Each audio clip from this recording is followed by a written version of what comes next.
അരനൂറ്റാണ്ടിനു ശേഷം മനുഷ്യർ വീണ്ടും ചന്ദ്രനിലേക്ക്. നാസയുടെ ചരിത്ര ദൗത്യമായ ആർടെമിസ് 2 വിക്ഷേപിച്ചു. ഇന്ത്യൻ സമയം പുലർച്ചെ 4:30ഓടെയാണ് കെനഡി സ്പേസ് സെന്ററിൽ നിന്ന് ആർടെമിസ് കുതിച്ചത്. SLS റോക്കറ്റാണ് ദൗത്യത്തിനായി ഉപയോഗിച്ചത്. 4 പേരടങ്ങുന്ന സംഘവുമായാണ് ആർടെമിസ് 2 ചന്ദ്രനിലേക്ക് തിരിച്ചത്.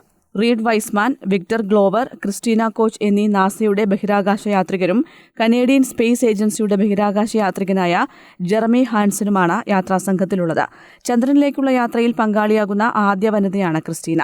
10 ദിവസം നീണ്ട ദൗത്യത്തിൽ യാത്രികർ ചന്ദ്രനിൽ ഇറങ്ങില്ല. പകരം ജീവരക്ഷാ സംവിധാനങ്ങളടക്കം പരീക്ഷിക്കുന്നതിനായി ചന്ദ്രനെ വലം വച്ച ശേഷം സുരക്ഷിതമായി ഭൂമിയിലേക്ക് മടങ്ങും. നാസയുടെ സ്പേസ് ലോഞ്ച് സിസ്റ്റം റോക്കറ്റും ഓറിയോൺ പേടകവും സംയുക്തമായി ഉപയോഗിച്ചുള്ള ആദ്യത്തെ മനുഷ്യയാത്രാ ദൗത്യമാണ് ഇത്. ഭാവിയിൽ ചന്ദ്രനിൽ ഇറങ്ങാൻ ആവശ്യമായ സാങ്കേതിക വിദ്യകളും സുരക്ഷാ സംവിധാനങ്ങളും പരീക്ഷിച്ച് ഉറപ്പുവരുത്തുക എന്നതാണ് ദൗത്യത്തിന്റെ പ്രധാന ലക്ഷ്യം. ഫെബ്രുവരിയിൽ നടക്കേണ്ടിയിരുന്ന ദൗത്യം സാങ്കേതിക തകരാറിനെ തുടർന്നാണ് മാറ്റിവെച്ചത്. 1972 അപ്പോളോ 17 ദൗത്യത്തിലാണ് ആദ്യമായി മനുഷ്യൻ ചന്ദ്രനിൽ പോയത്. അതിനുശേഷം ആദ്യമായാണ് ചന്ദ്രനെ സന്ദർശിക്കാൻ മനുഷ്യരെത്തുന്നത്. News desk, Kannur vision.